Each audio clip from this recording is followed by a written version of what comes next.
right, so good evening. Welcome to our July board meeting. I am pinch hitting for Kristen, who's in Japan. And this is our newbie meeting. I've got me hosting. It's Heather's first meeting. And then I believe we have a guest for Sarah today as well for PTO update.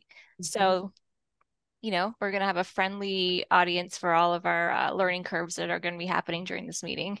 So appreciate everybody. All right, so we're gonna start the meeting at 6:32, and we have a pretty substantial agenda. And everyone get a chance to view the agenda on board docs? Does it look like anything needs to change? No, it looks good. All right, so let me get there. 33. All right. Bear with me as I'm getting to all of my screens here. You're doing awesome, Marissa. Thank you. All right. So our first item here is to review the meeting agendas from our last couple meetings. And so we had to approve the minutes for the June 13th Board of Director meeting, and then there was a special topic meeting on June 20th, which I think was a short meeting to grant access for Heather specifically. We also have in our session, we also have several things to vote on. Just want to make sure everyone is clear on that. And so when we get into the principal report with Heather, we'll be voting on various grievance policy, our PTO board members, an update to our employee and student handbooks, and the IMO mental health plan. We also will get a finance update from Philip, and then a PTO update from Megan, and then committee updates as needed. And then we'll have Stacy close us out. We also have on here to talk about our upcoming Meet the Teacher and staff meeting events where we would like to have the board of directors involvement. So we'll talk about that before we wrap up. Do we have anybody who is wanting to have any public comment? Is there anybody in the room there with you guys? I know I sent a sign-in sheet. Nobody here. Nobody here. Okay. Except for Brett. Brett's the only one there. With all these fantastic people that work here. I didn't. The only person from the board here, yes. All right. So if anybody's on the Zoom, if you want to use the meeting chat, if you would like public comment, and just to reiterate for public comment, has to relate to the agenda topics that I just outlined, and you have 3 minutes to have your public comment session. So thanks, Caroline. So Philip is on his way. Oh, somebody just walked in? Philip just walked in. Oh, great. Hey, Philip, welcome. We're rolling tonight with this one. I love it. Going. All right, I don't see anybody in the chat. I'll give it a little bit more time.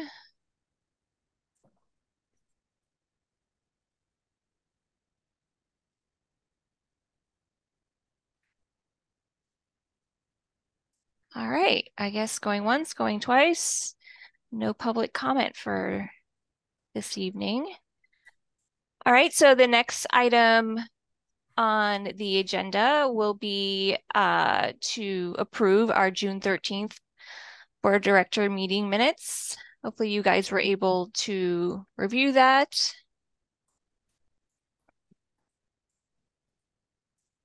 Yes. Yeah, I didn't see anything that needed to be changed or adjusted, so. Okay, excellent. Do I have a motion to approve? I'll make a motion to approve the meeting minutes from June 13th as presented. Second. And that was, is that Kevin? Second. Sorry. So okay, Kevin Brett made the motion and Kevin seconded. Okay, thank you. You're welcome. All right, excellent. Then the next meeting minutes to approve is the June 20th special topic meeting minutes. That was a short meeting. Yeah. That one's real easy. I'll make a motion that we approve the special topic meeting from June 20th, the meeting minutes. Second. Okay, thank you. All in favor of approval of both sets of minutes? Aye. Aye. Any opposed? Nay. All right, they pass. Okay. All right. Then I guess I will turn it over to Heather, and Kathy and Jared for the principal's report. Well, perfect. So if I don't do this the way Patrice always did, just yell at me and it'll be okay. I'm going to start with the construction and building update with Fuller's Cross. So Orange County, they're requesting the as-built right now. And so they're in the process of getting that all put together as of July 6th. So hopefully they're hoping that that will all be finished. We have another meeting tomorrow, and so hopefully that'll work out. Sod was finished at Fuller's Cross for the entrance on July 6th. And then again, the as-built, hopefully they'll get that completed and then close out the permit. So fingers crossed. Do we need that permit signed off on before we can open up the drive line? I think so. Yeah. Have you guys started talking about how to operationalize that drive line? Yeah. I think they took a walk around and have a plan. And so as soon as we can communicate that to parents, once it's open, awesome. So they'll have that for the first day. It would be fantastic to have that done for the first day. I mean, it's been like 2 school years now. We've been waiting and hoping and talking to. Maybe we'll have it open. Yeah. But we didn't know. We literally talked to like first couple months of last school year, and here we are a year later. But absolutely, they opened up the road here on Lakewood too. Is it still closed going all the way out? You can cut through. So you're talking like you can cut through to the next street to get out to the main. That was just the other big traffic barrier we had out here, and so it'd be awesome if the traffic could flow off of West Road. That's what I thought when I just went through there, but I didn't try to drive all the way back out. Like I know the roundabout's been open, but does it go all the way? I don't know. Oh, I don't know about that. I just know the roundabout. That would be a huge win. Plus, the drive line would just be really good for the start. I know too. They were expecting today it would be signed off on, I think. Yeah, I was talking to Zach today from W&J. He said that the inspector was out and did their final inspections, everything that they needed to do for the city. So yeah, I think we're just waiting on whatever last few pieces, and then that will be wrapped up. So that's good news. And he did say that there shouldn't be anything. Chad from W&J has been the project manager, so there shouldn't be anything that would prevent us at this point from using that drive line for the start of school. Cool. So hopefully we'll have great news when we meet with them on Thursday. I keep saying tomorrow, but I think tomorrow's Wednesday or today's Wednesday. So then as far as the landscape and irrigation, so the remainder of the sod was placed on July 6th, but then we had to do that additional sod, and they have not been able to place that yet. They were supposed to do it a couple times. Last Monday they were supposed to do it, and then the rain keeps knocking that out. So they were supposed to do it yesterday, but I still don't know if it's been laid yet. And then also the irrigation was installed. And so they did have to expand it. They originally thought they could change just the heads and it would shoot the additional 20 feet, but it cannot. And so they actually had to put in the irrigation. More irrigation. It's probably better. Yeah. Otherwise we'd end up with dry spots on there, I'm sure. Right. So what they're saying is as soon as they get the sod laid, then they could get in, the striping company is ready to come out and stripe the field. Now, questions were raised at our last meeting last Thursday that Dave brought up. when the original sod was laid, you couldn't be on it for a while, all the fertilization, but they would indicate it did not matter for this 20 feet, that was just, they didn't want kids trampling all over it, but that it would be fine. So hopefully that is the case. It's not that they just want to get it finished, kind of thing. You found somebody who's tried. They did. They were able, they met somebody that knew somebody and they agreed to do it. So that person is just waiting on it. You know, I think the biggest thing I want to make sure is that we do communicate. Unfortunately, this field is not regulation size field. And so while we can practice on it and those kind of things, we're not going to be able to play like district games on it. Games. Right. And so that is something, you know, we just need to think through. I know that there was some discussion, maybe possibly of fundraising for bleachers, and not that that isn't a great idea, but that unfortunately, when it was designed, it wasn't designed large enough to actually. How close is it? Is it like? There's still a potential for it. You know, like Dave's on here, but you know, like smaller 5v5 size matches that we could do and offer, you know, for, you know, maybe either adult leagues or, you know, smaller practice places. Like I think that there's still potential there for that space that we have. So I think that's a positive with that still being said. How do you guys plan to use it during the school day? PE and recess. Will you guys be having stuff going on there regularly? So we'll get, I mean. Oh, yeah. Oh, yeah. It'll be Sound like it's not going to just, it's just going to sit there. Sit there. I really just want to make sure, you know, I just want to, as we're thinking through that, just listening to a couple people in the community talk as we meet, is that they kind of thought maybe it was a full. Well, I think we thought it was a full. Frankly, we ought to be going back and having a conversation with somebody about like, we spent a lot of money to build this, and that was a design mistake, and it cost us hundreds of thousands of dollars, or not more than that. So I did ask that. Could we go back to the person and be like, what did you? Conversation with Arnold Law, like that might be way out of the realm of possibilities, but you know, it's disappointing because this again was like 3 years in the making too. And like, we'll have, as long as we have the space for the school to use, that's absolutely first and foremost important. But absolutely. So that's kind of where we're at with the whole construction side of things they did talk about, that hopefully on Thursday they'll be able to talk to us about the final pricing and what if any that we would have as left, you know, contingency money left over. So once I know that, I'll definitely let you all know once we finalize that. So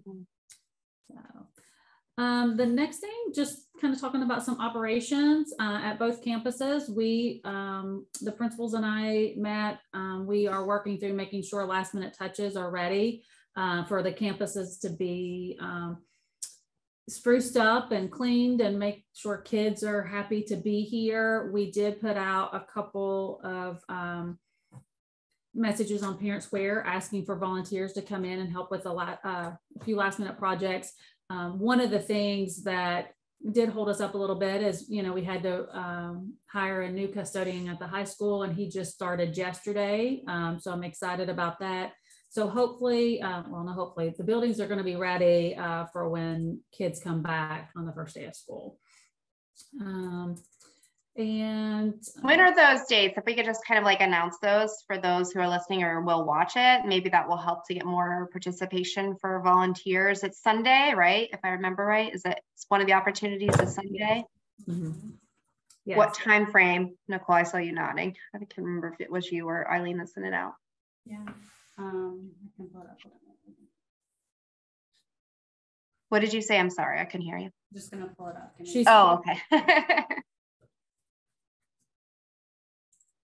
Thought it was morning or afternoon, but I couldn't remember. Yeah, and for what we need on the high school campus, it's kind of just an open invitation for when people are available to come out. Obviously, the sooner we can get those projects completed, the better. It's a lot of landscaping stuff. It's difficult when you let things go even for just a couple of weeks. You know, we had that transition time from when Jim, who was our facilities manager and head custodian, when his last day, and when Kevin, who's our new person, started, there was a gap there. And so things just kind of got a little crazy in the landscaping area. So we're working on that. Kevin did a great job today getting a lot of that stuff started. But we could certainly use some assistance because it's a big project. And there's some things that can be done inside the building as well. So we'll welcome any volunteers, and we'll certainly find things that they can do to help spruce up the campus and have it ready to go for the start of school.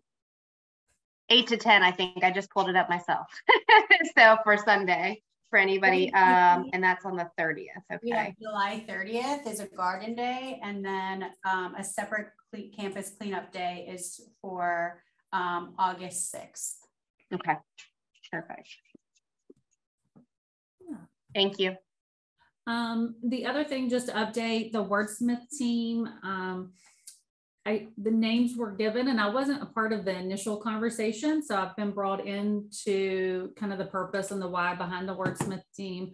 I think they had several people to volunteer. So those names were all given to John Wolf, and he selected, we let him select the members, and he has reached out to them to start finalizing some dates for them to get together to start that process.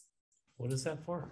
That was for apparently the commitments. There were commitments that were created for student communication. Yeah. Right. And so this would be commitments around as a community. Got it. Right. Okay. Yeah. Like the norms, you know, when you have your meetings and things like that too. Brett. This was then a follow-on to that meeting. He came and facilitated. Got it. Okay. Yes. Yeah. Hopefully we'll get some dates finalized for that. The next thing, we are kind of stuck right now with on the portables. We are waiting.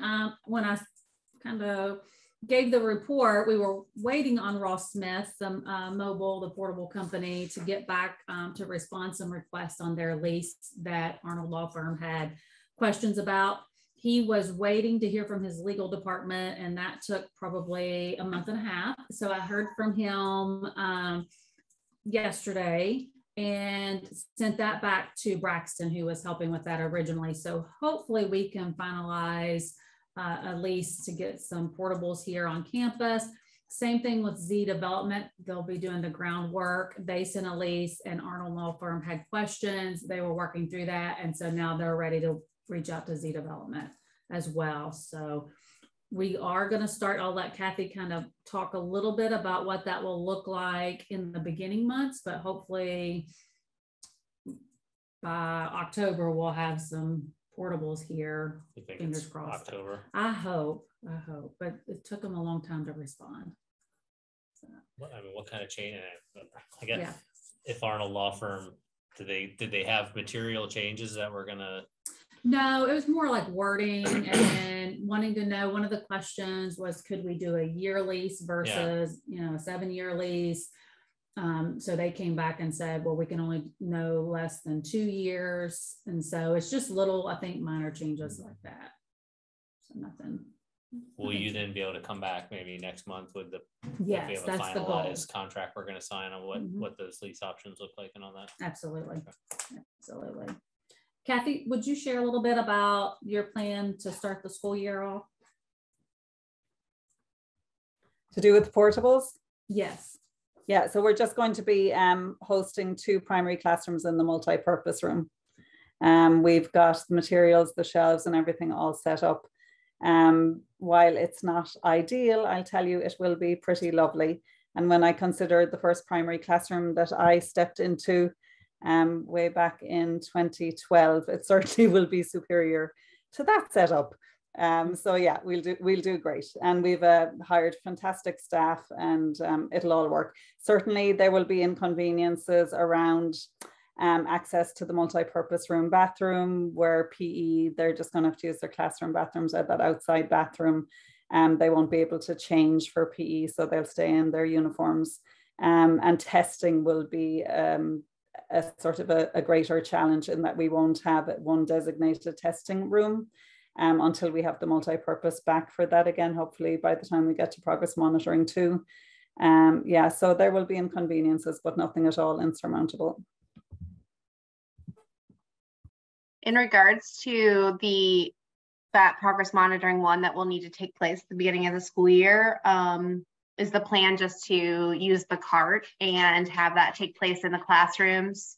Yeah, just like we did for math in all the years previous, Stacey. It takes longer to cycle the devices through. So it's not our best case scenario, but it's a scenario that's manageable. Right. And then was there any additional technology that was purchased this year to kind of like support that process? Did we have that? I don't think that was in the budget, but. No, Stephen has a lovely wish list for us, which we are working on. Okay, I figured. The next thing that, we were talking through was the science lab. And I think actually Jared met, maybe I'm putting him on the spot today while I was at OCPS. What I will say, and then I'll let Jared talk, this project has turned out probably a little bigger than anyone expected on adding the water, the sinks, those kind of things to the science lab at the high school. It needed new plumbing, electrical outlets. The plumber contract confirmed their price. Mr. Electric gave a price, but then came back and said, well, it's bigger than we originally thought, so we're going to renegotiate our price for that. At our construction update meeting, I did kind of press Z Development to tell me, not Z Development, WNJ, sorry. WNJ, yeah. Yeah. I'm getting them all confused. That like how long would this process take? What would that look like? And they said possibly 4 weeks from start to finish. So then when somebody tells me a timeline, I usually double it. So we do have to think through, is that something that we'll be able to do during the school year or have to wait? And like I even thought if we tried to do it over Christmas break or holiday break, that it would be, too much. How disruptive is it? Do they have to turn off water and power and all that stuff for? Well, and Jared, I don't know what you found out today, but I will say that when I spoke to them, they were debating over the plans. So one set of plans they had was that the water line is actually down the hallway. So they'll have to drill up the floor upstairs to the hallway. Awesome. Yeah, and go that way. They stated that the current electrical panels were not big enough to handle what was needed. They were trying to find with Justin maybe some other plans where they could potentially do something else. But that was the other thing, sticking point. He said it wouldn't just interrupt those 2 classes, it would interrupt the classes below them because they do most of the work through the ceiling. And then of course the hallway. And so that's why I'm like, this isn't something that we could just do. Sounds like a summer project. Right. So Jared, is there anything else that they shared today with you? Yeah, so I actually got some good news today from the plumber. Okay. The plumber was really trying to find a way to avoid having to drill the floor.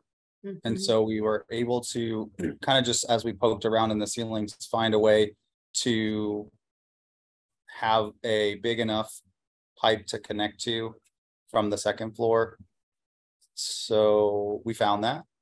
So that actually is part of the second floor bathrooms that are up in the communal bathrooms. So we'll be able to connect to the drains that are there and to be able to take all that wastewater from those sinks without having to really do a whole lot of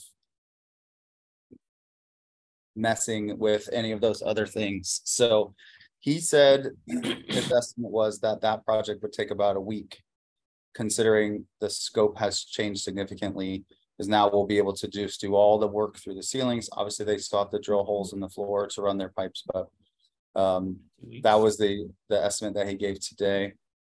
They're eager to start the project. I know we just got the request for the permits done.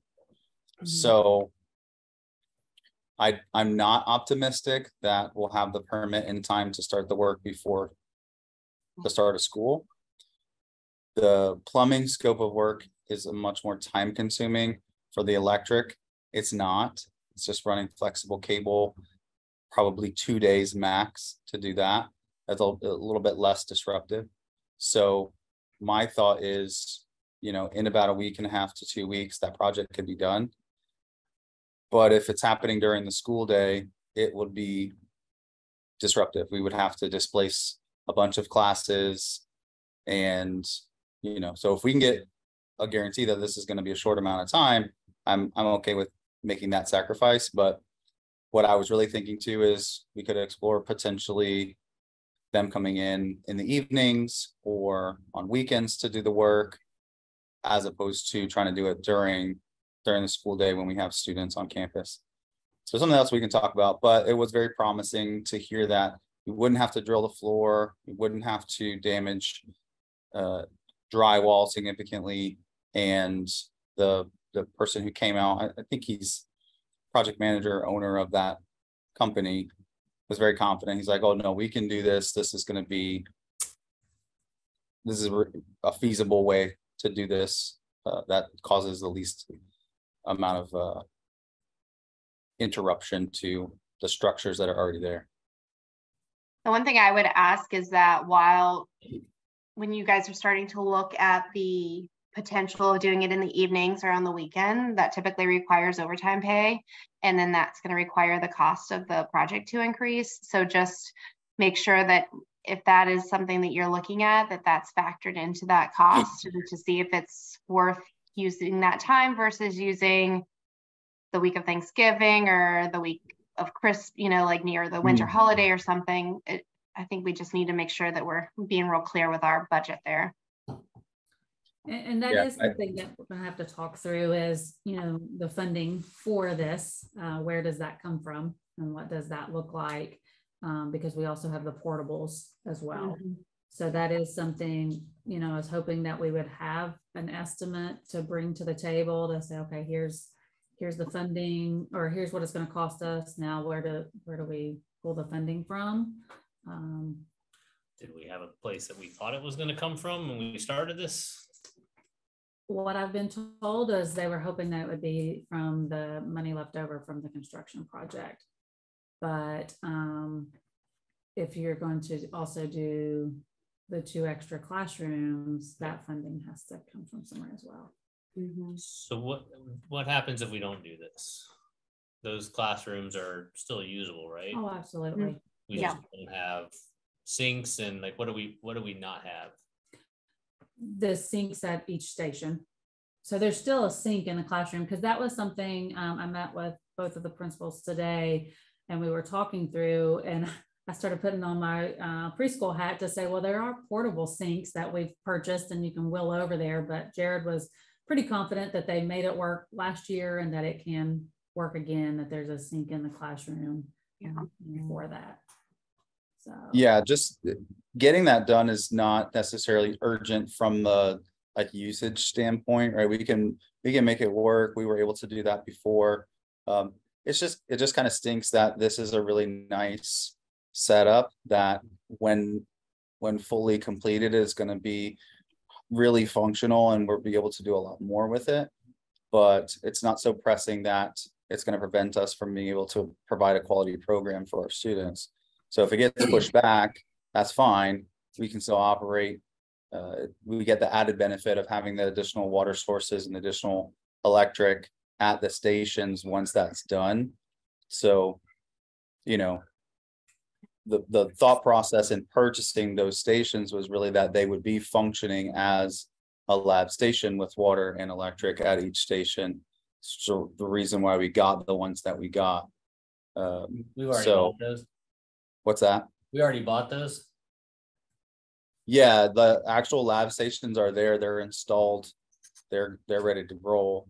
We've been using them all last year. So we just haven't had water at each station or power at each station, because that's what this project is, to install that piece, which requires some extra work. We did have money budgeted. That was part of contingency. from our big construction project. I think it's going to change a little bit. The actual costs are going to change a little bit based on the adjustment that Mr. Electric's going to do, since their scope changed a little bit, which is a little bit their fault because we told them what we wanted, but when they bid it out, they missed some things.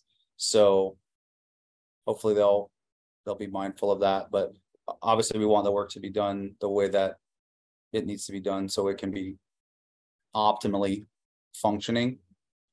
So but it'll be slightly more than what we had anticipated, but we did allocate specific amount of the contingency that was left in the construction budget specifically for this project. So maybe slightly higher than what we had originally budgeted for, but not much, because we knew we had gotten those bids months ago.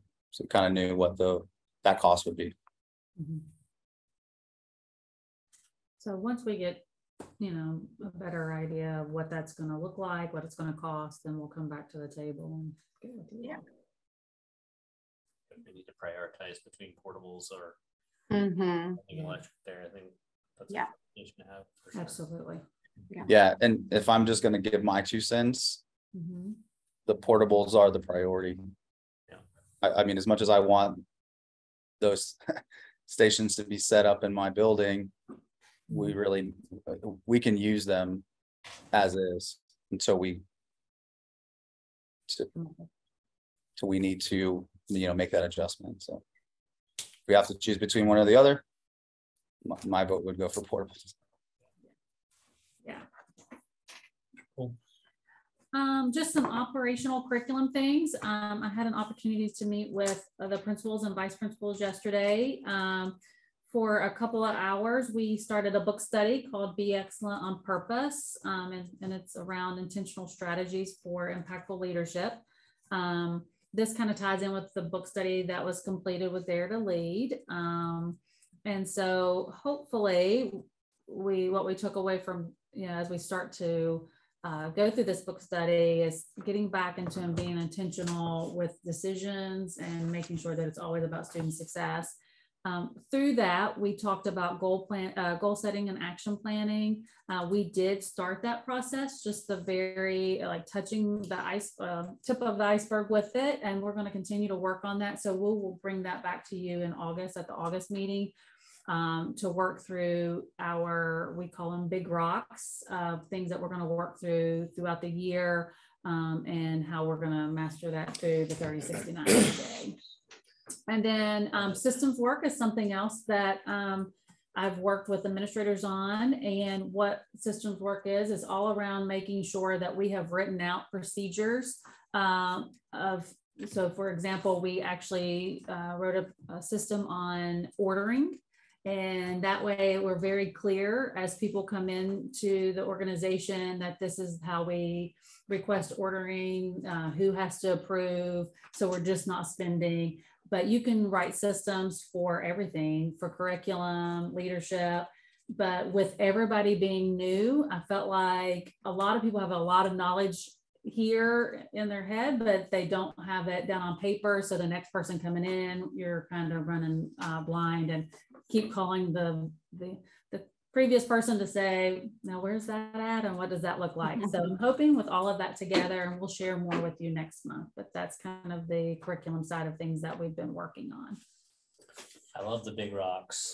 It's a philosophy I use a lot just in the professional world in terms of the big rocks, the pebbles, and the sand. And you guys all know the concept of the jar and how you fill it. And the fact is, we typically spend way more time working on the sand and the pebbles. And, I always say if we define the big rocks, if we don't deliver those, then we failed. Absolutely. Right? So and we talked about that yesterday. Sometimes, especially as administrators, but any role that you're in, you feel like a firefighter sometimes, and you're putting out all those small things, but we don't want to lose focus of why we're here. And that's all about, student success and making them the best that they can be when they leave us. And so we talked about our focuses being around instructional practices, We talked about course communication and community engagement and bringing that back to the forefront for, you know, what we're doing. We talked about our MTSS, which goes along with RTI, and making sure that we're targeting specific students that need to be and have a plan in place for that. So that's the work that we're working on. And like I said, in August, I'll be able to share all of that with you all. Yeah, I'd love to hear what your big rocks are for the Absolutely. Absolutely. The next thing is the grievance policy. I know that Patrice had given that to you all at the last meeting for you all to review. From my understanding, this policy was created just to ensure that we're clearly communicating the process if concerns should arise, and how what, you know, any employee or any community member could go through this grievance process to ensure that their needs are being heard, and then also that we actually have a plan in place. So do you all have any questions about that? Just trying to pull it back up.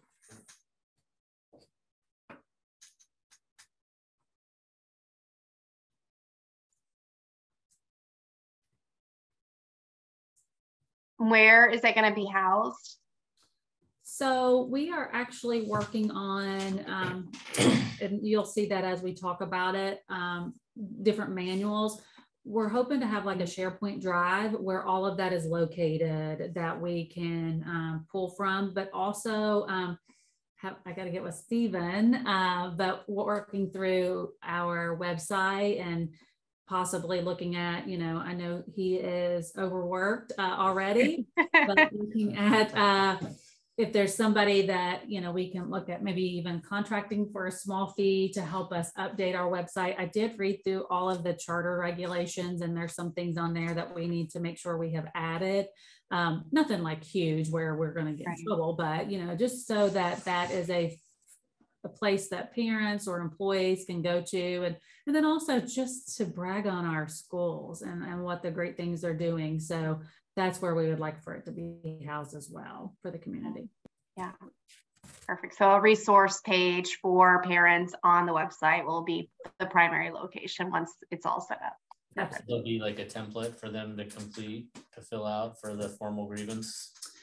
That's a great idea. We can definitely do that. So we have the timelines in there and all of that kind of thing. So we could just create a simple form to put with that if you want to file a formal complaint, here is the form that you would use. Because it says it should be in writing, it needs to be in writing. Writing, right. So we can, yeah, that would. We have that, right? That's what it is. You like on the second page of the grievance policy, you just scroll down, there's a template to complete. But that's it here. Oh, yeah. Okay. Yeah. So, and then it says when it was accepted, like when it was submitted or received by. So that's part of that state statute that we have to follow, is that, you know, number of days before we are, you know, returning communication on that. So then that's why you get the received by date. So that would be the only thing else that is like, here's where it is. Now, where does it go? Like, who do I, you know, like, so after I fill this out, who do I turn it into? And that might be one of those websites, or I'm sorry, websites. That might be one of those email inboxes in there or something that's being monitored by someone. I think that we had said before, it needs to go to one of the principals. Right. I think that's what we had primarily said. So if you're, you know, 3 through 8, you know, 3-year-olds through 7th or 6th or whatever, you're going to Kathy. If you're 7 through 12, you're going to Jared. But that would just need to be included on that instruction piece on the website, is where it needs to go once they do fill it out. Right. And could we also maybe even on that form at the top of it to put those steps on there, just in case they know, to say, if you have concerns at this level, please send it to, you know, next level, or if you have concerns against an administrator, then here's who that would go to. Yeah, that's great. Yeah. So we can just put that at the top of that form. I'd suggest you create a mailbox specifically for it so that it can be monitored, but also so that it doesn't, things that go into that don't get lost on top of every, if it just goes, if you're just sending it to a principal or something, you hate for it to get lost. And then especially if we've got commitments to timelines that we have to turn around, but I'm sure you can set up a mailbox that these all have access, the right people have access to, and can see what comes in and out of there, and that helps you track it. So absolutely, we can do that as well. That's just my recommendation. Yeah, you guys manage it.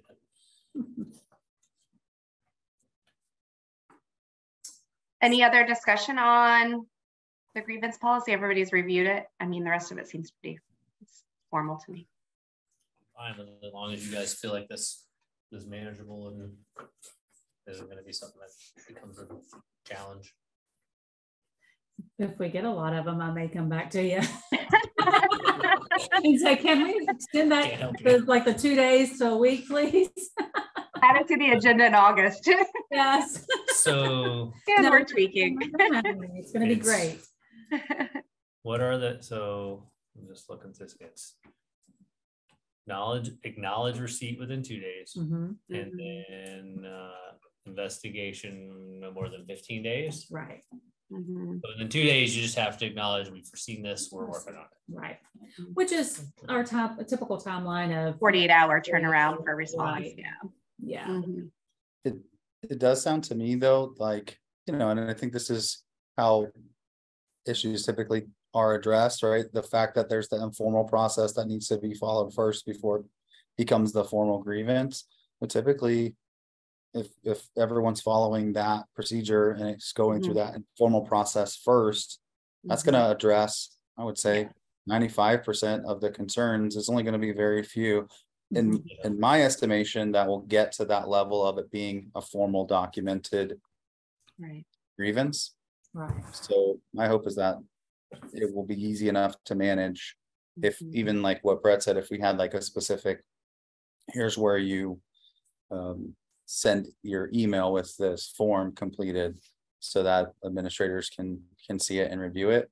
But I'm not anticipating there being a whole lot of those, because I think for the most part, we do a pretty good job of addressing concerns and resolving them without it getting to this point. But I think it's good to have a policy just in case that happens and it's not resolved through that informal process. There's a question on the form number 7 that says, has this incident been reported to anyone else? I would assume that covers the, hey, have you gone through the informal process first? But maybe you want to clarify that a little more directly, that just says, have you gone through our defined informal process for this, so that people don't just jump straight to the formal process. But I don't know. This is one, Kevin, I like Kevin's opinion on these ones.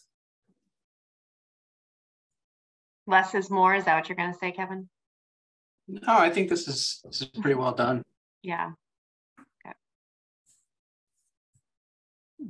All right. Do we have a motion? Good. So we have to vote on this. I don't know if they can hear me online. I think I'm too far. Can you hear Can you Philip? hear me, Stacey? No. What is your question, Philip? I'll just but more of a comment of, I don't think it needs to be in the official policy, but I think it should be kind of an expectation that if formal grievances are coming through, if it's like 2 in the year, well, then it's slow enough that you can let the board know. But I do think that the board should be aware of. So I don't know that, like I said, I don't think it needs written into the policy. I like Brett's comment of less is more, but you know, if you were getting a large number of formal grievances, I think it would be important that the board is aware of that, because that's indicative of a bigger issue. There's things being missed, right? I agree with Jared. 95% of the complaints should be resolved to the satisfaction of everybody involved through the informal process. So I think, procedure wise, then that would be something that the ED would share with the board president on the Friday meetings, like in our conversations. That's typically gone, right?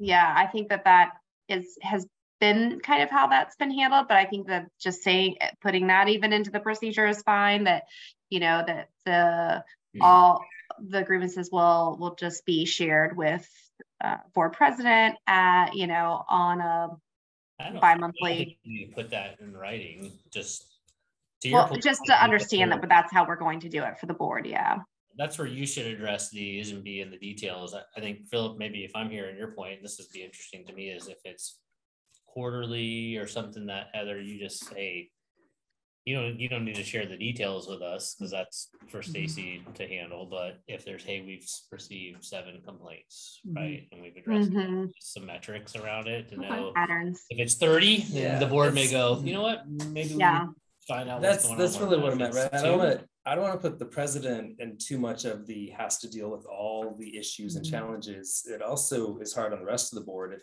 we're unaware of what else is going on, right?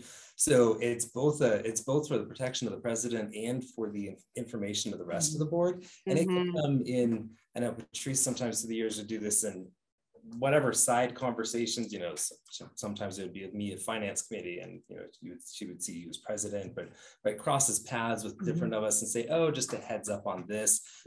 Or you know, it could come from Stacy and her president's update, it could come from you and your executive director update. Certainly doesn't need to get into the details of it, but through the years, the times that we've gotten in the most trouble is when we stay too quiet about some of the chop and the froth that happens in the organization. And so then that froth builds into a raging storm, and then suddenly you're in a not a good place. So that's I think where my comments coming from is that I don't want to be sitting on the board and being like, well, the president was informed 4 months ago, and you know, the 5 of us on the board are sitting there completely unaware of some of that stuff building. That wouldn't be included in this document, though. This document would be different to that. Right.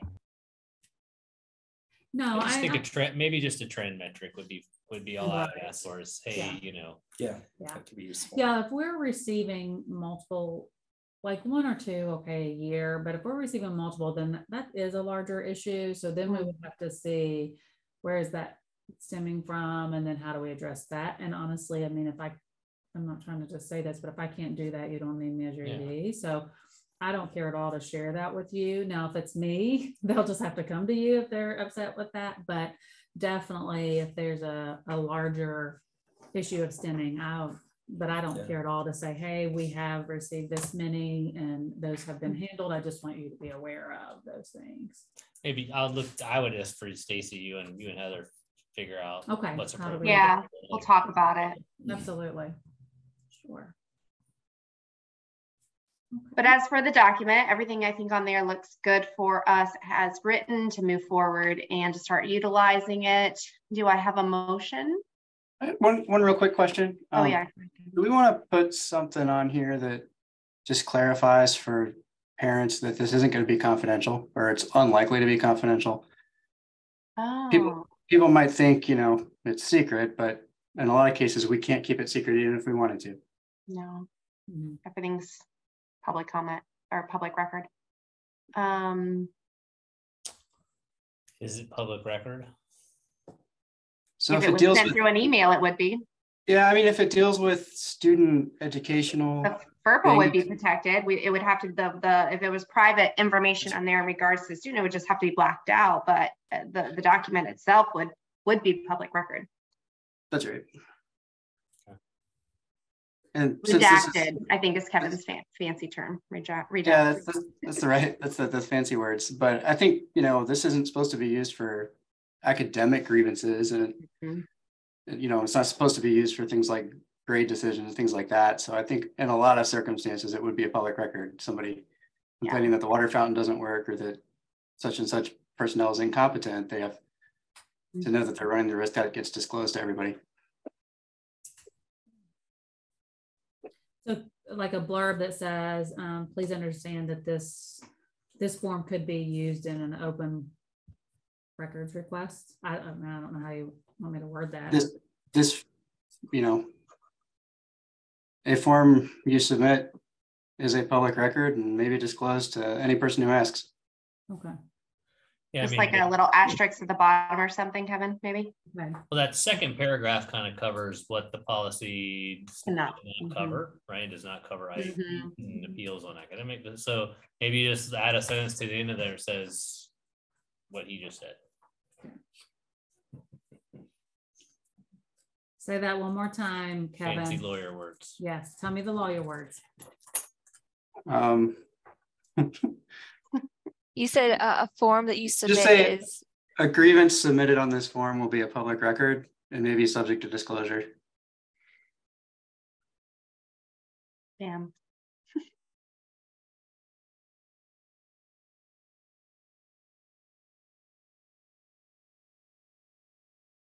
Can add that at the end.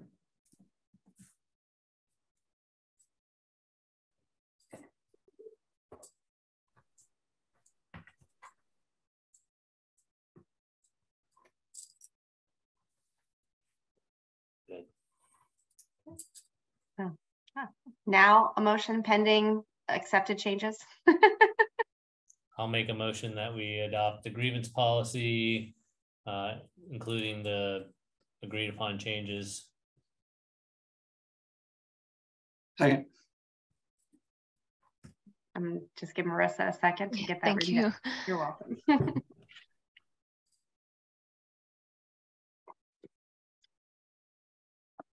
Okay. Got it. Okay. All in favor? Aye. Any opposed? All right, motion carries. Next up, Heather. Okay, the next one is just the approval of the PTO board members for the 2023-2024 school year. I had included those on there. From my understanding, we just have to approve those. They were already voted for at the PTO meeting, correct? Yes. Okay. All right, let's see. Any feedback from the principals? Kathy gave us a thumbs up. And Jared gave us a thumbs up. I'll move to approve that slate. Okay. Second. All in favor? Aye. Aye. Any opposed? All right, welcome to your positions, PTO Board 23-24. You have been accepted. I would say thank you. This is Yes. this is a Thank you. Yes. very gracious sacrifice. Work of the heart. Time and your commitment. Yes, it's a work of the heart. So Yeah. thank you for stepping up to do this. Yeah, thank you, Sarah, for, I know I don't think she's in here this night because I think Megan's taken over for her for info, but so appreciate you taking the role of president for the last 2 years and just leading us back into a community that just rebuilds that vibrant feel. So super excited to see how this continues to grow this year. Absolutely. Okay, so the next, you may recall that prior to Patrice leaving, she was trying to work on and still is all of the different manuals. And so the first two that we knew we needed to get up and approved in front of you is the employee and student handbooks. So we'll start with the employee handbook first. This handbook is really similar to what was already previously in place. I don't think, and she could not recall that you had really ever voted on it in the past. You maybe had, several years ago, but we just want to make you aware of the handbook. A lot of the things that's already in the handbook is from our requirements from ADP to ensure that we are in compliance with all of the labor laws. But we did put some IMO expectations in there. It will be housed in ADP. And so the process will be that staff will go in, review, sign off, and then we will make sure that they have acknowledged. Now, those more in-depth things we'll do like on the onboarding day for everybody to come into. The one thing that we want to make sure that you're aware of is that once we submit this to ADP, when they vet it, they're going to look for those compliance things, like if wording is not the way it should be to meet all of the labor side of things. If there are major changes,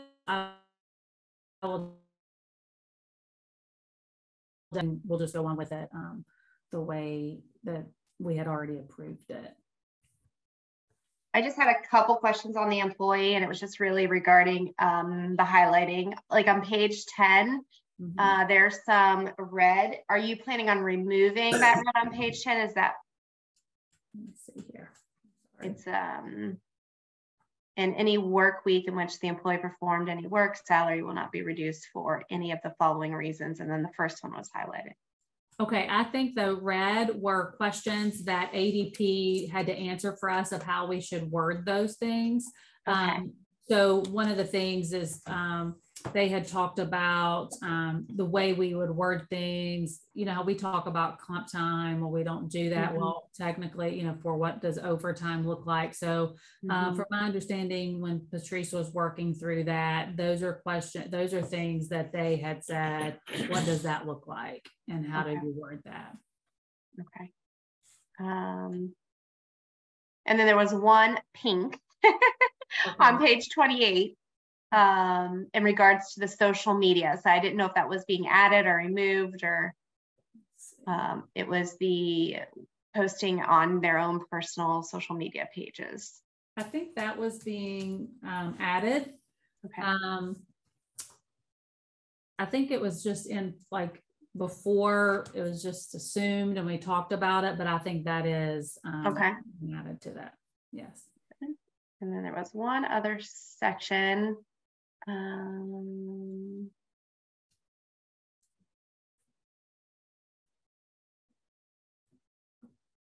think that's all I had questions on for this one. Okay, no, that's good. That's all I had questions on for the employee handbook. I had a couple questions. Okay. So I don't know if you saw my note, Heather. There was an area, I mean, the employee handbook covers time off and vacation. And a few months back, we had approved a PTO buyback. And I didn't see that in those sections. I think if from my understanding that's going to be in, and we can put it in here if that's where you want it, but that's in our own manual, that it really doesn't have to go through ADP for that. Okay. Impression of why that wasn't put in here, but if that's something the board wants, we can definitely do that. Like I said, I guess there was a policy on comp time, and while we say, you know, we don't pay for comp time, it has to be used, those kind of things, ADP will not acknowledge that. They don't want that on their side, and so that's in our own handbook. But we definitely could look at putting that in this handbook as well. You know, we could talk to them, make sure that that's allowed. So they have to sign 2 separate handbooks? Yes. So the one, it's just like an addendum, like all of this, and then here's the addendum for IMO kind of thing, or IMHS. Right. And I think it's more in depth on those procedure things for onboarding. So the principals will sit down with their staff and go through technology and all of those kind of things on their opening days. We call them pre-planning week, but we'll go through those specific things with their staff and sign off on. Okay. That works for me. I just didn't realize that there was a secondary, like more in-depth handbook. Tricky. Well, I didn't either. And so I had a question as why we have 2, but it all comes down to, I think, housing it in ADP, like what they will want and what, you know, they don't really want the procedures per se of every little thing in the system. Okay.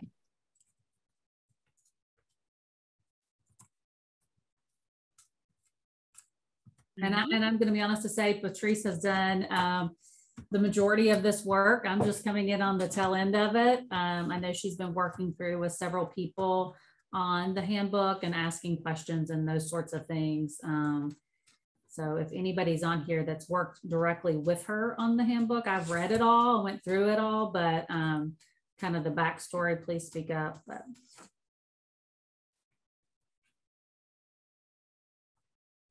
any other questions on the employment manual? Nope. Have a motion to approve as written and with ADP's minor adjustments. I guess the question has Arnold Law reviewed any of this? Did they review any of this, or does ADP provide the legal opinions on this? So ADP will provide the legal on all of the labor, work, all of that. Okay. And we pay them enough to do that. Yeah, that's what I was like. We don't need to pay twice, Brett. I mean, I think kind of piggybacked on that, do we have any concerns about things that they don't want in it? So where it's put on the addendum. Yeah. I don't, after looking at it, like I said, it's more of the procedure things, signing in, signing out, those kind of things that I don't feel like necessarily has to be on their site. Right. Okay. The thing I want to ensure is that we are monitoring that staff have signed off on. You know, in case something would happen, we could say, well, look, you acknowledge that you read this book, even though they may go over it with them on the first day of school, like there's actual electronic acknowledgement. So I'm going to work with Alicia in HR to ensure that that happens this year. Okay. The staff are signing off on. Is there any different in the value of the weight between the two, right? So like, for example, this one is going through ADP. It's our vetted human resources portion of what we use. And then here is our kind of, and we want all these other things handbook, because these are your procedures and a couple other things, right? Like, so do we lose any teeth or merit with our individual one versus the ADP one? Is there a risk for that if something were to come back and we would need that legal support on the labor laws there or anything related? That's a big question. I'm sorry. For that, I honestly don't know. After looking at the onboarding, Kathy actually sent that to me. After looking through it, I don't think there would be anything that would, nothing is a conflict of each other. So it really is the onboarding one is more simplistic stuff, Stacey, like always have your walkie-talkie on you, and if you're going to be out, please text this person and that person, not necessarily anything that would need legal oversight. Well, the compensation piece that Marissa mentioned is something that's like, I can see where that would come back as well. I was told I would get paid for this, and then I didn't get paid for this, but it was in this handbook, but it wasn't in this handbook. Right. Well, we can definitely add, I mean, I can talk to ADP. I don't see them kicking back, but you know, we can try to see if the new policy could be in there, the new PTO policy, to ensure that that's all streamlined as well. So definitely, but it's kind of like our grievance policy too. You know, you have your PTO policy, grievance policy, you know, those are going to be a little bit separate. Like we're going to house it all in one location, ensure that teachers sign off that they viewed it and understand it. But we can definitely look at putting that in ADP. And it might just be something smaller on, you know, like it mentions in there, right? Like the direct deposit, the salary advances, you know, like it might just be some sort of smaller portion that's listed there, but then directs them back to, you know, the onboarding procedures that was reviewed during their onboarding process or something. I don't know. Does that make sense? Because there is some like financial pieces listed on this manual, right? Salary schedule, that kind of thing. So I just think that supplements, like it seems like it should be on here, and I think that's probably what Marissa was thinking. Yeah, typically, and you can also hyperlink if these policies are stored on a SharePoint, right? That's in my past, I've written a handbook, so that's how we did it. Was, you know, we didn't want to go too detailed in the handbook, but anything that was expanded upon was a link to a policy. I also had a question on the onboarding handbook, that everyone signs that as well, and those signatures are retained. Yes. Okay. That was something we talked about yesterday as well, the logistics and making sure that we have documentation, how we're going to keep documentation. I did meet with ADP, and Alicia was a part of that. We're going to actually, for any type of staff concern, those kind of things, we're going to use ADP's form, because she indicated if we use their forms, if we had, you know, something to come up where we had a concern with a staff member, they would also help legally represent us as well. So she's creating a shared form that has our information on it, but to ensure that we're all using the same type of form if we need to address a concern as well. So we did go over that. That documentation is important. But I do like the idea of hyperlinking. So that's something we could definitely do. So we could have a section for PTO, have a brief blurb, and then hyperlink our policy to that. And then add also under something with onboarding, something like that, we could say, understand that I don't know how I'll word it, but understand that the school will have more of the procedure part of things. So in my mind, this is the policy, and then the onboarding is procedures. Yeah. You know what I mean? And so,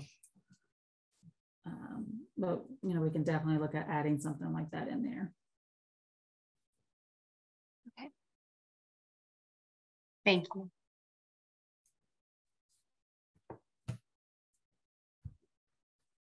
Okay. Kevin? I think I would move to forward this along to ADP for their review.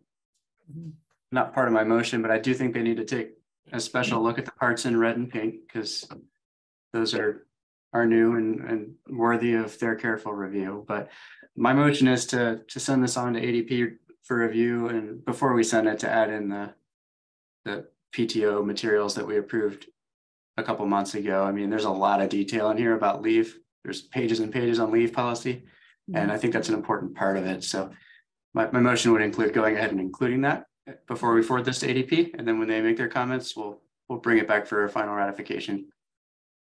Sounds good to me. Good. I'm good with that. Is that your second, Brett? Sure. Second.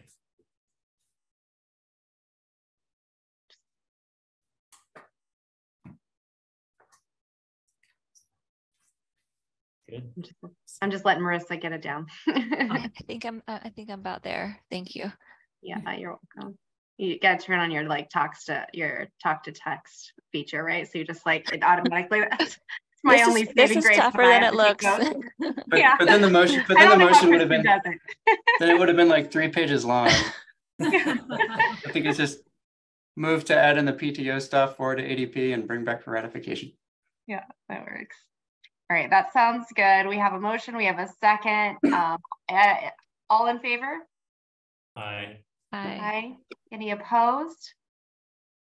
All right, that motion carries. That was probably longer than you thought it was going to be, Heather. Sorry about that. Your next one up. The next one is the student handbook, the parent student handbook.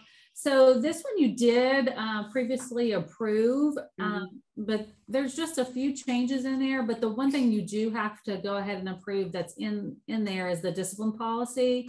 We're required to have that approved by the board. And so, you know, once we go through this and approve it, then of course this will be given out to all the parents and students as well.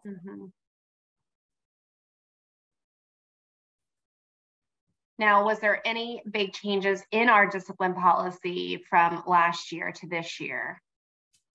Not knowing what you had last year. Right, that's why I'm like Eileen, Nicole, Jared. Give Heather a break here.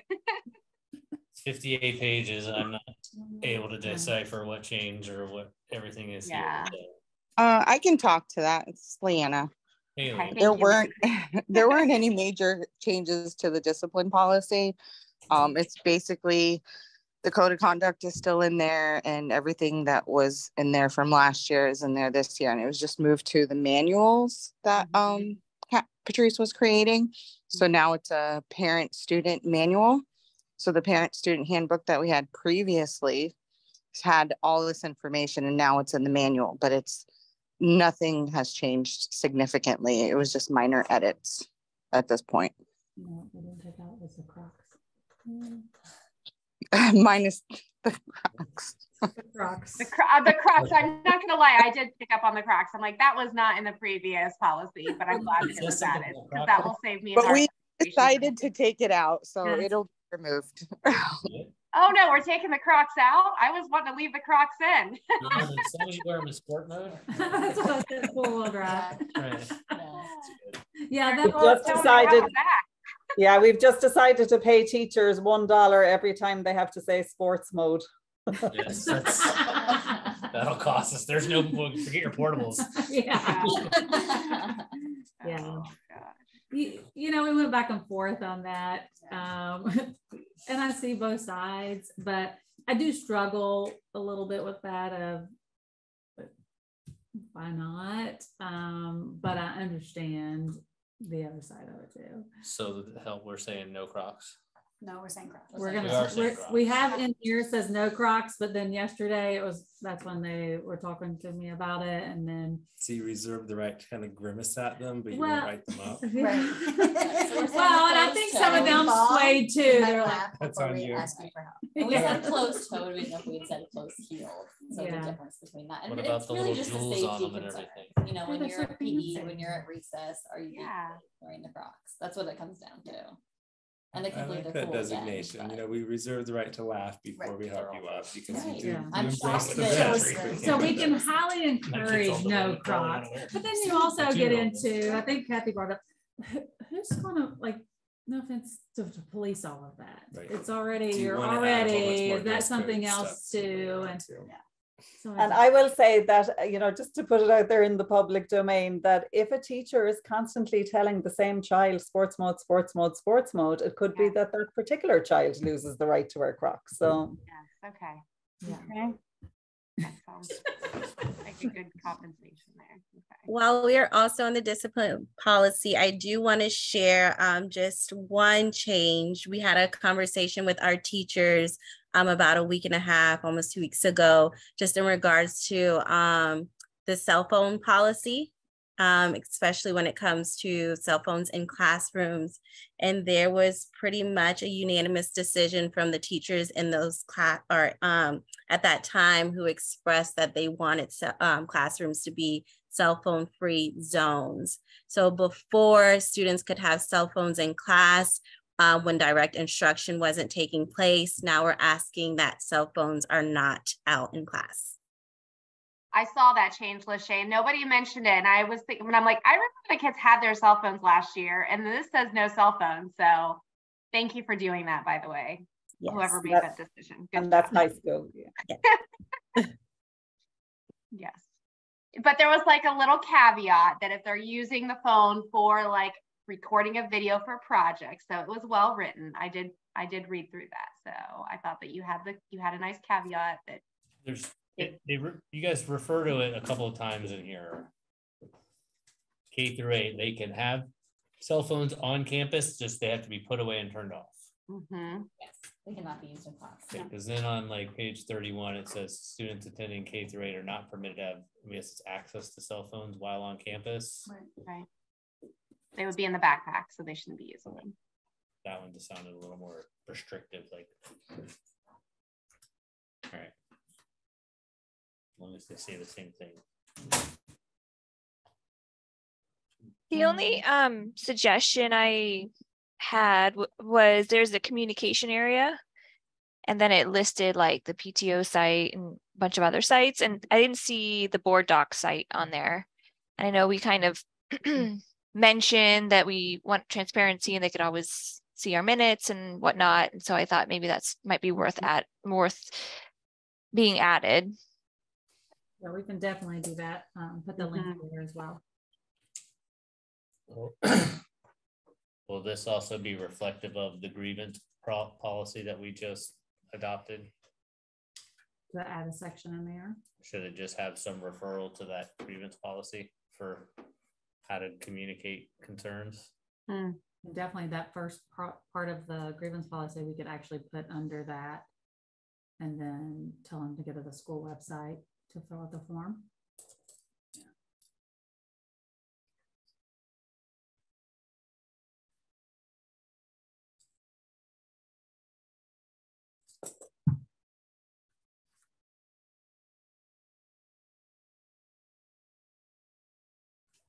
And then there was one little note in there as if the word policy needed to be used, and I think in relation to on page 52 in relation to the laptop acceptable use policy. Ask Kevin about the word use policy there. That was fine with me. Okay, so there's your note on that too. Policy works. Are high schoolers allowed to bring backpacks? Mm-hmm. It says only middle schoolers shall bring backpacks. High schoolers do bring backpacks. That's my big contribution. Thank you, Kevin. That was a good catch. That was clearly from the IMO handbook. Big deal. Backpacks. So we need to add backpacks. Oh, there's a comment about backpacks. I just think you need to clarify to say 7 through 12. Okay. Mm-hmm.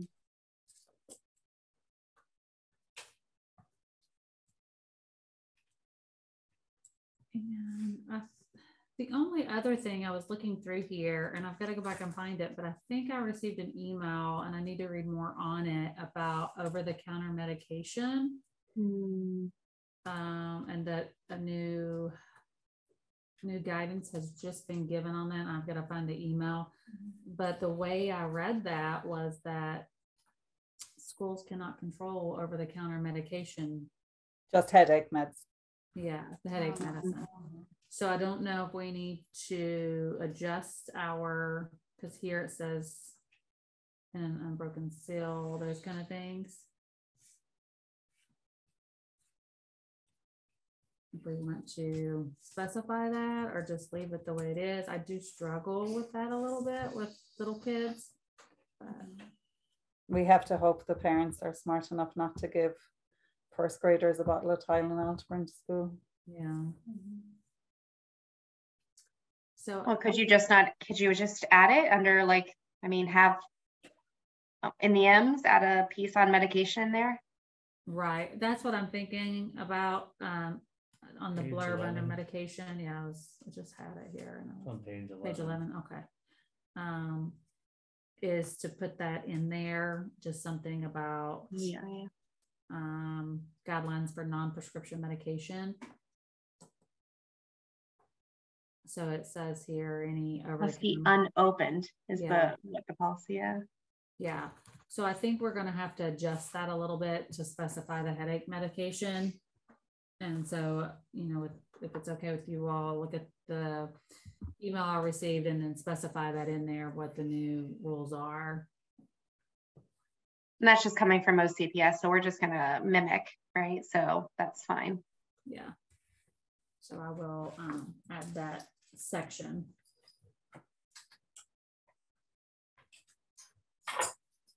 Works.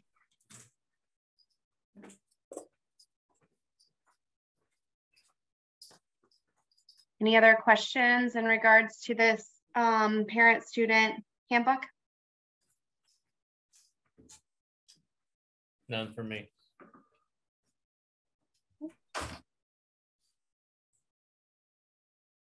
I do like having this all written down, so Absolutely. Very helpful. And these we can post on the parent resource site on the website. Make it easy. All right, do I have a motion to approve the discipline policy specifically? I think is all we really need to have to approve. Move to approve the handbook. All right. Second. All in favor? Aye. Any opposed? All right, motion carries. There's our third one of the evening. So the last, well, really quick before we get into those, so Patrice is working on the operation manual. So her and I are actually going to work on that together. But then you'll also have your board manual. And so we're really hoping that that will be Kevin helping with that, so we can bring that to you soon when those are updated. So those are the other two manuals that we'll need to update, make sure everything's written down and housed. Perfect. That's just kind of where we're at with that. The last thing to vote on is the mental health plan. So of course, this is a requirement to have in place and approved and uploaded for OCPS. And so I uploaded that for you all to have. Any questions? It's the same thing we approve every year. Yeah. So there's no changes to it, I don't think. No changes. I mean, I looked at it, but I don't. It's hard to know what's changed. So. I mean, it looked very similar to me. Yeah.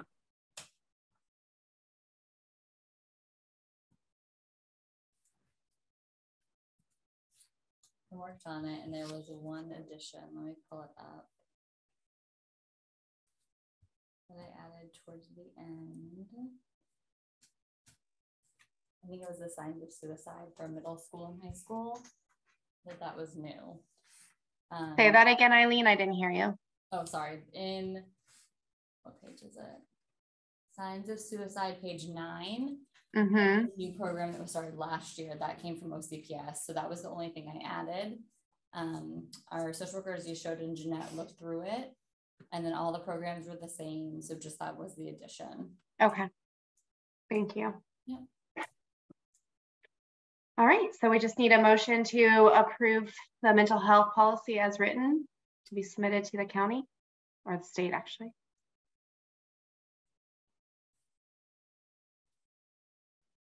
I'll make a motion to approve the mental health policy as presented.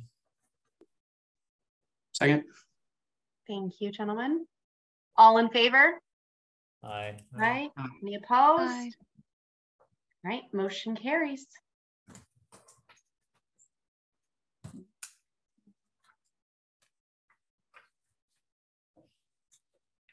And I think that's all Heather had for us this evening, huh? That's it. Okay, good job on your first time. Okay. I did have one question. Okay. For you. I know we've had some turnover in Mhm. our business operations Mhm. team. And I saw Dave on the participants here. So one is I just wanted to take a second to say thank you to Dave for everything he's contributed to this organization over the last, I can't remember how many years it has been, Dave, but along like 8 or 9 to 10. But you've been just an amazing partner to work with over all the time I've spent here, and we're just grateful to have all of your leadership and your hours and hours every month driving the numbers for us, and we will miss you, but wish you the best. So thank you for everything that you've done. And with that, I don't know if you can share with us just how you guys have planned to transition that. That would be lovely. Absolutely. It's like. So yes, Dave, and he hasn't went too far. He's still consulting with us. Okay. So Mahesh is on here. Mahesh, I don't know if you want to say hello. He is our new business manager. Oh yeah. Yeah. So his camera's not on right now. So I guess he was on earlier. I saw him hanging out with us. Okay. Yeah. So Mahesh is coming to us. He has several years of experience in a lot of different areas. So Mahesh, are you there? Yes, ma'am. I'm here. Would you like to introduce yourself and just briefly? Sure. Mahesh Amanamanchi. You can just say Mahesh because my last name is too long. And I come from the hospitality industry, having a lot of experience in the finance, accounting, and operations side. So education has given me a lot of great foundation, and I can't say fortune, but little bit. So I just wanted to give back something to the field of education. And when I saw this opportunity, I said, you know what? It's a God-given gift. So I came over, and then luckily Patrice, who interviewed me on the phone, found that, it's worth her time and the other trusted colleagues' time. So I was brought in. So I did, I think I did a good job. And then they hired me. So right now I'm focusing on acquainting myself about almost every paper in that office, whatever that is, and figuring out systems, solutions, strategies, and suggesting things that can really make this place whatever with my little contribution. So my focus has been to increase the top line, decrease the middle line, and improve the bottom line. So basically, I observe, analyze, and strategize, and then figure out where, even if I find a single red copper penny on the floor, I'll just pick it up and put it in the cash drawer. So that's how I am. I've worked in boot camps and I've worked with penny pinchers. I worked in tight ship places, so I do have for the privilege of identifying situations and solutions that can help and assist the organization in being in blue and black all the while and not in red. And for that, I would do whatever that is to generate the greenbacks. So that's my little introduction. Thank you, Mahesh. My So pleasure. Mahesh had a couple weeks with Dave, and I think they flew by to work together. And then Dave has also been instrumental in training Lily on payroll and that side of things. So he actually came in today and worked with her again. So he helped her on the first round and then today as well. So until he gets on his cruise on Friday, he's still working as well. And then Mahesh and I had the opportunity to get to OCPS today and go through a lot of the grants and figure out, I know it's been a slow turnover on getting back our reimbursements for ESSER. And so we walked through that. They trained us on what that would look like and how to do that, gave us access to their drives and those kind of things. So Mahesh and I will work, here in the next week or so of trying to get some of that money reimbursed, and so we can get back to the positive. And let me, if you may, let me add, I thank David so much that in the last 2 weeks, he's not just been a predecessor, but I can call him TGPF.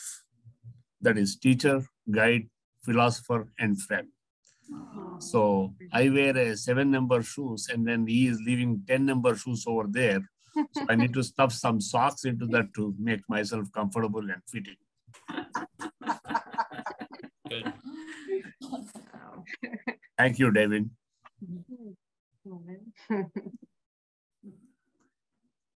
Oh, thank you. Oh, so I could do a finance update. Do you have any finance update, Philip? We have a finance update on there. It's been a really. I think we just had it. I think we've had most of it. Yeah, it's been a. Let's see. What other things do we want to touch on, Heather? Like we. I think it definitely is something that as a board, and I'm going to work with Mahesh and then also use Dave's knowledge of with all of the great things that's happened with IMO. There's also things that we, the reimbursements and making sure we get those back in a timely manner, seeing how much contingency, because I do want to make sure that we're fulfilling all of those contractual obligations to the bond and those kind of things as well, and meeting those deadlines, but also ensuring that our staff has what they need to start the school year.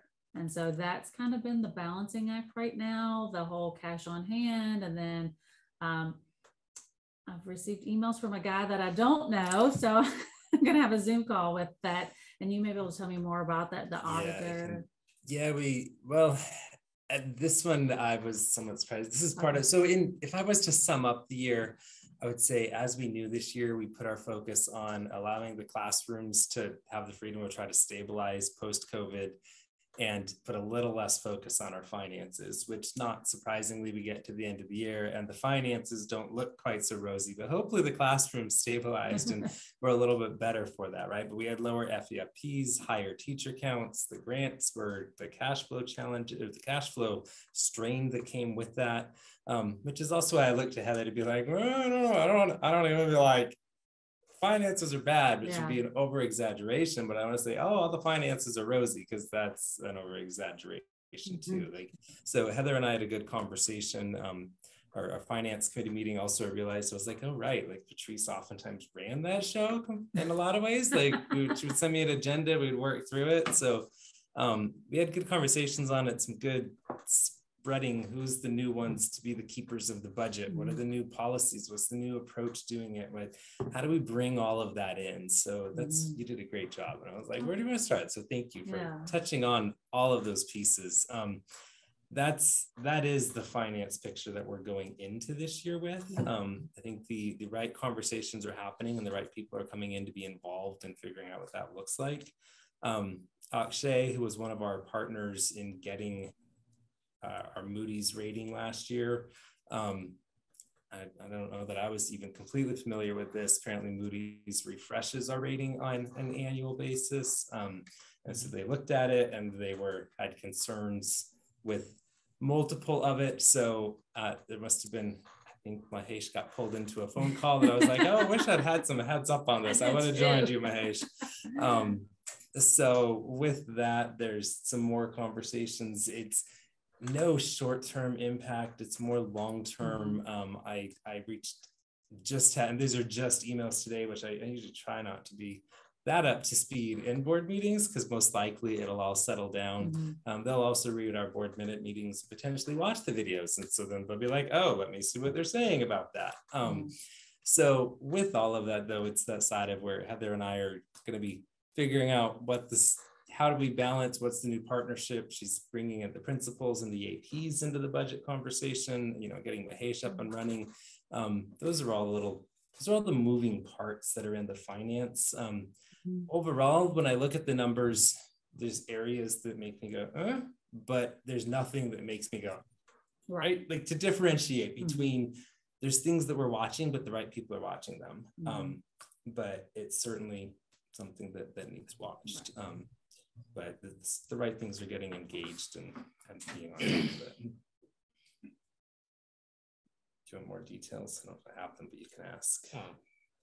Maybe that's not instilling the most confidence for me. This probably is not a topic that's come up over the last few months that, hey, we've got less than rosy finances. So this makes me a little concerned. No, we've got new leadership at the ED level, new leadership at the business operations level. I would just want to make sure we've got our hands on the wheel, especially as it comes to the bonds, because, if ratings change, that I'm assuming that affects.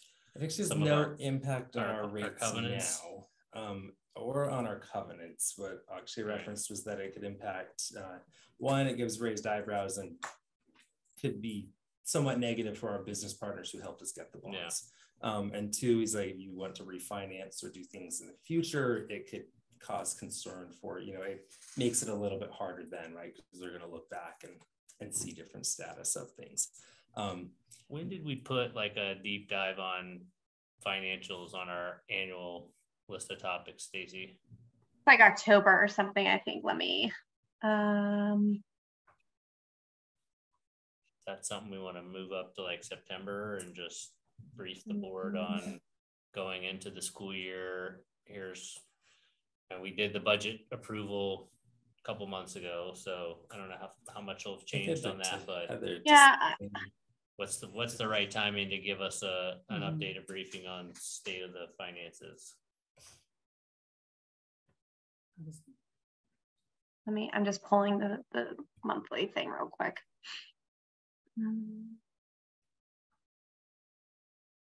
I'd expect you've been typically, and Dave that used to do this a lot with Patrice as well, briefing monthly on where we stand with some highlights, but maybe on the quarter, and that if it's quarterly, we need that deeper topic. This is what makes the update. October, it is October that we're focusing on the finances. But to be honest, Brett, they've got a lot of stuff that they have to get up and running. So October might be the time that still needs to be held there, especially with getting Mahesh up to speed, and Heather's working through all of the procedures and the ordering things, right? They're working through things that are going to really be clear and I think give us a better perspective of the budget. So. Well, and then also by October, that's when the first round of the FTE. Yes.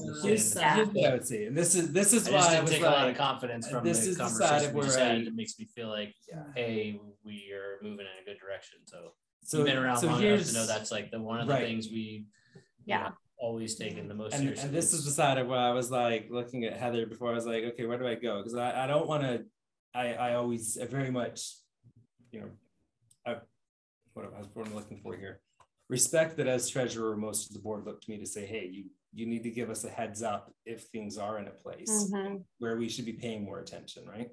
And I do believe that all of the right ones are lined up. So with this last year, we allowed our FEFPs to go lower than budget, but our budgets, where our expenses stayed higher. And then we had a little bit of a, just usually on your budget, things tip two directions. And so some things went worse and some things went better. And as the year closed out, we had a lot of things that just tipped just a little bit worse. It didn't put us in a spot where we're like, oh gosh, we're in a horrible position.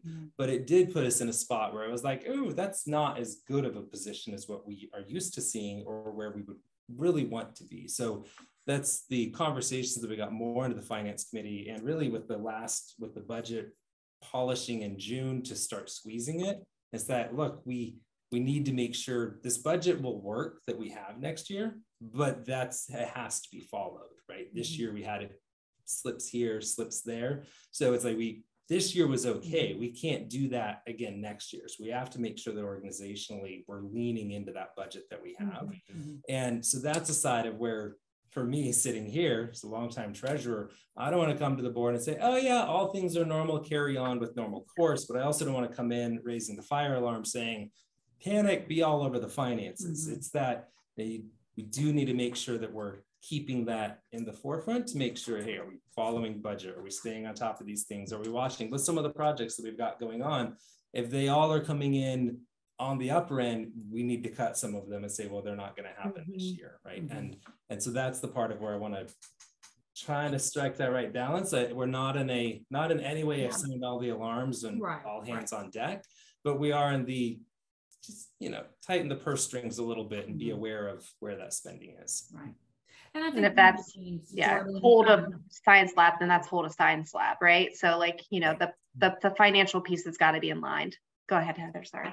Oh, no, that's fine. I called him Jordan, which is Jared. He pointed out, I think in our finance meeting, and then also in our discussion today, all of the things for the high school were projections.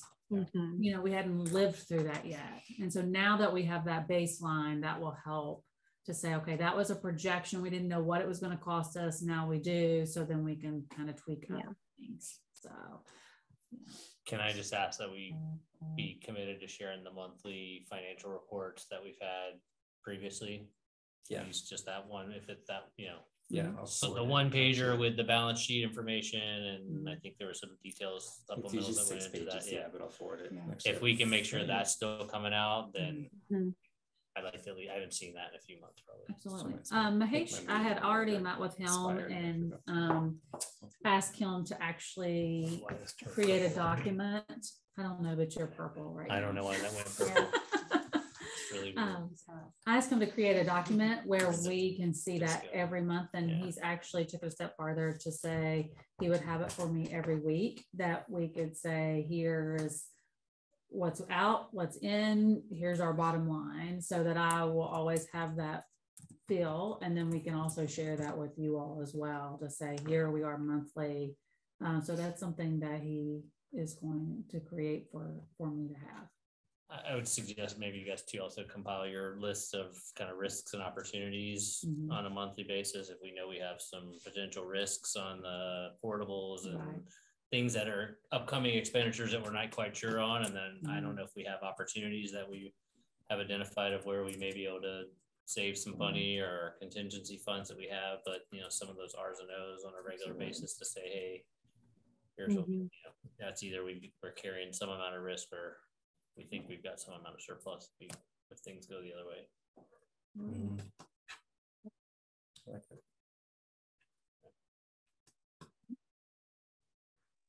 I think that concludes finance, which was more involved than normal. Thank you, Philip. All right. So we have Megan, who is presenting with our PTO update this evening. Megan, I see you. Hi, everyone. I'm happy to be here tonight. The PTO is very excited for the upcoming school year. Last weekend, we had our community closet event, which is where families who have school uniforms that have been, outgrown, they're donated to the school, and then families can all come and shop the community closet at no cost. We had that event last weekend to gear up for the school year, and it was a big success. And we have also been ramping up and getting ready for the teacher and staff welcome back breakfast, which is going to be on August 2nd at the IMHS cafeteria. And we have also been getting ready for the 3 Meet the Teacher nights right before school starts. There will be folks from the PTO at each Meet the Teacher night. We'll have a membership table. We will have a store with some, physical merchandise, as well as a flash sale that will be starting at Meet the Teacher, which will run for about 3 weeks. So that's something new we are doing this year. Instead of keeping lots of physical inventory, we're going to be doing flash sales throughout the year. And each time we do them, they will be fun new designs or shirts for both students and grown-ups. And then we'll get the merchandise about 3 weeks after the sale ends. And we, at Meet the Teacher, we are working to have a 1-page at a glance calendar that kind of covers the whole school year of all the PTO events for the whole school year.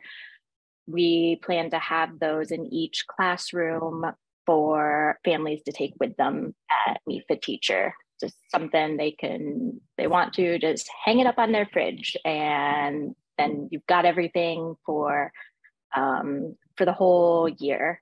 And then lastly, we are having the Boohoo Breakfast on Monday, August 14th. And this is for CASA and primary families.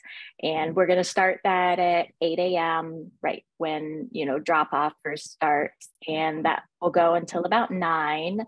That's going to be in the pavilion. And then right after Boohoo Breakfast, we're going to have our first PTO meeting, also right there in the pavilion. So just get a chance to hopefully interact some more with some of the new primary families and help them learn more about PTO in our school. So that's all I had for tonight. Thank you, Megan. Thank you. Yeah. And congratulations on new PTO secretary. Yeah, thank you. Yeah, thank you. All right. Do we, I guess moving on, Stacy, you're good to move on to the next agenda item, review of our board goals and progress. Yeah, the only thing I would say to kind of add to that part is that we also have our new kind of updated 1-page board document that Kristen put together for us. So we'll have that added to the website as well. I don't see it added onto the agenda item here per se, but we might be able to do that too. I can probably add that. Oh, it is. She did add it on there. So it is under the adjournment of the welcome packet for the board. So that's listed a little bit farther down, but we'll probably have those as well ready to go for Meet the Teacher and have some of that information available for families too during that evening. We talked about the finance committee, so that's good. Hiring, governance. Was there anything else for committee discussion tonight? I can say a little bit about fundraising. So the last time we met, there was some discussion regarding what pieces should the board be focused on versus which pieces the PTO should be more involved in. And so we had agreed to kind of talk with Sarah at the time. So that meeting did not occur because Sarah, rightfully so, she wanted to take June off, as she's been really hectic with everything that she did with the PTO last school year. So that meeting has not occurred yet. But looking back, I also got access to all of like the past fundraising committee meetings. Stacy, I could see the history, like, Stacy was involved at some point, AJ was involved, and like the common theme was, partnership between the board and PTO. So that's really clear, and it could see that that's really important. So not a ton to share because we haven't been able to collaborate yet. I will say, doing some of my own due diligence about focusing on like bigger opportunities for fundraising, typically, knowledge sharing from my husband who's on a board at UCF, typically those big donors come after several small donations. And so I think understanding and having a strategy around revitalizing our planned giving and having metrics about who's giving, who has companies that match, just knowing like our people who are passionate about our mission will help us focus. Okay, so where can we dig deeper if we wanted to go after more targeted fundraising for higher incomes or higher, whatever that data turns out to be. So I think that collaboration of understanding when that's set up will give us better direction with regards to going after higher income for our fundraising activities. Hopefully that makes sense. Yeah, it does. The one thing I was just thinking about with that is that I don't know that we had talked about that planned giving page on the website. Did that ever get put back up there? I'm going to it right now. As far as I know, it did not, because we still, there was that discussion about who should kind of oversee that. Okay.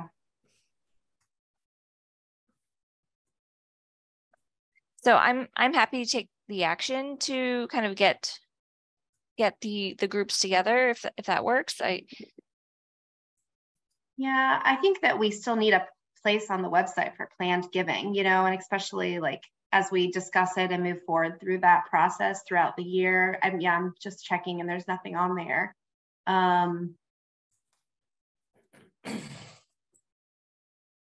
Does anybody have any issue with us moving forward to have that added to our website to have that spot for planned giving? Yeah, you probably put some content around it if you're gonna put it on the website, put a page with some content on it to give people some understanding of what they're donating to. But seems like a no-brainer to have, if we have a link and we had the school pay thing set up before to accept donations, like.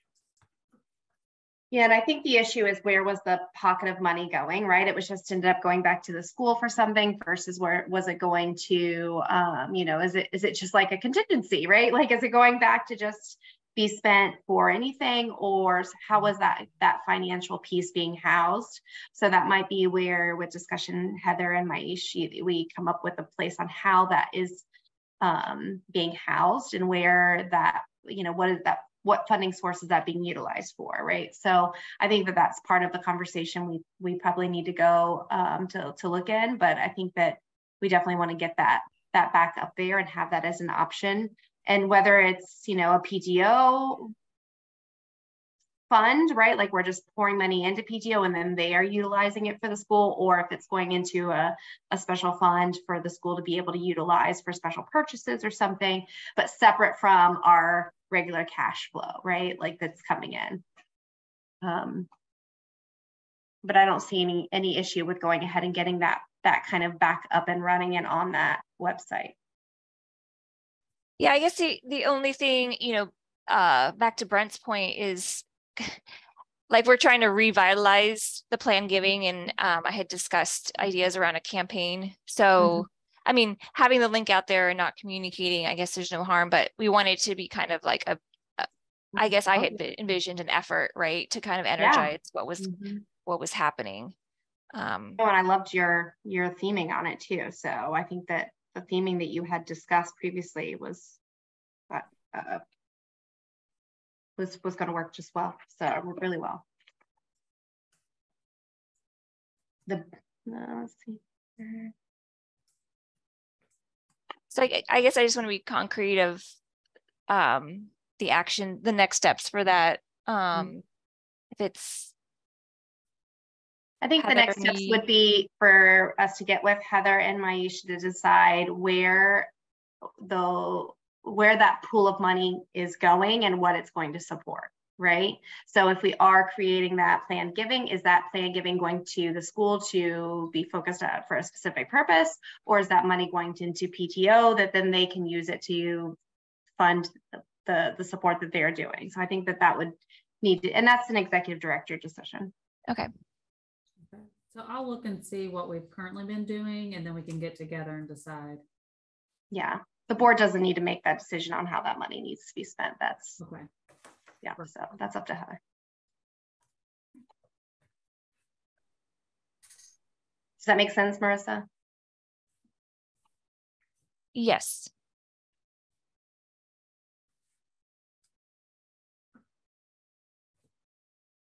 And then I guess the coordination between bridging to PTO, is that something, I mean, Patrice, so it's kind of like a little awkward because Patrice had initially set it up, but then we couldn't meet. So just want to make sure I don't have an action, or I do have an action there.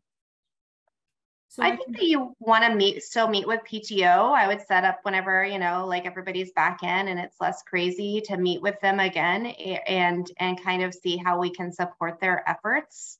And like have some sort of, kind of like unified front for that fundraising piece. I think that is fine, because then, with something else that we might be able to support, it may not, like, and what do they need from us on the support piece there? But I think that the board itself can, like you said, like if we need to get the small ducks rolling so that then we can start to ask for the big ducks, then that's fine. And that would be something we could do individually as a board to try to and working with the school, not necessarily through PTO. And Marissa, I don't care to do that with you. I did reach out to Sarah as well. And at the time, like you said, she wanted to take off for June, which I understand completely. I got to her briefly. I did ask, and Kathy has set that up, that just, for her to come in, just to meet with me, get to know me, and have the two principals there and us just talk through, some of those basic needs. But I would be happy to sit down and us come together and you be there as well, at an additional meeting with that group and just talk through what does that look like. So we can definitely do that. Okay, awesome.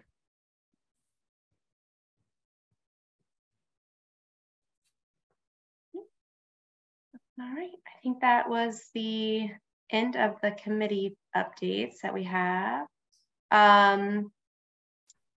We did need to just confirm a couple of things with the dates. So we have August 2nd is our back to school breakfast, and that is at the high school.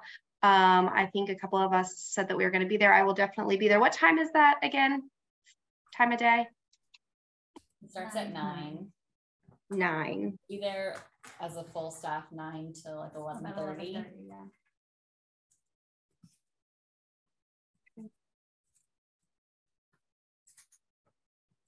And we were going to give a board a 10-minute window, a 5-minute window, just to do a quick introduction kind of thing. I can give you guys 10 minutes. You don't have to be so kind, Eileen. Sure, we could do it in 5. I don't want to take up the fun projects that you guys have going on. So they would much rather do that than listen to us. All right, well, perfect. So we will be there. I will definitely be there. Anybody else can attend. We'll be there. And then I think we were splitting up the Meet the Teacher nights as well with some different things. Let me pull that schedule. Kristen said she could do the high school one. AJ is able to do the 7th. Perfect. Sorry, a car just went by. And then on the 8th, I can do that one, the CASA kindergarten upper L. Okay. I'll likely be here both nights. Yeah, same with me. I will be there for both the lower L and the upper L as well. And the middle school is the same time frame at 6 to 7 as well on the 7th. Okay, so it looks like we're all taken care of. I do have an email that Kristen sent to me just as a heads up to the board that she would like us to wear our white polos and name tags for those 2 events. Just want to make sure I mention that. Thank you. She also would like the that new board document, the kind of in the welcome package printouts for the parents. And so she said she would cover the high school, but I would need to look into the 2 nights at IMO. I can get those and have them.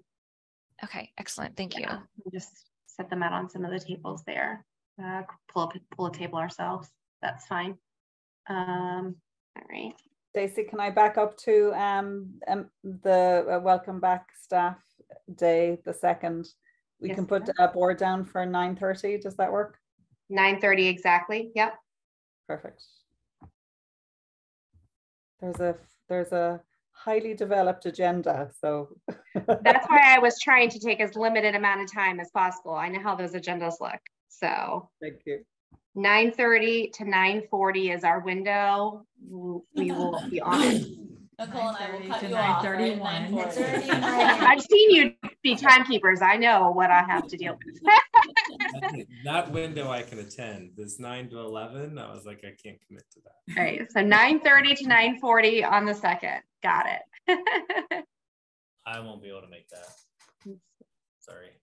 That's okay. I think we'll have a big enough showing there. Awesome. Do you have anything else, Marissa? I think we've covered it. Let me look. Nope. The Meet the Teacher and Staff event was the last item. Perfect. So if we're good, we could say we're adjourning at 8:29. Yeah, I'm just going to give one more quick shout out to Dave, just because he has been, I know Brett mentioned it earlier, but I just wanted to take one more opportunity to just recognize all of his effort and time and sweat and blood and tears that he has poured into both IMO and IMHS.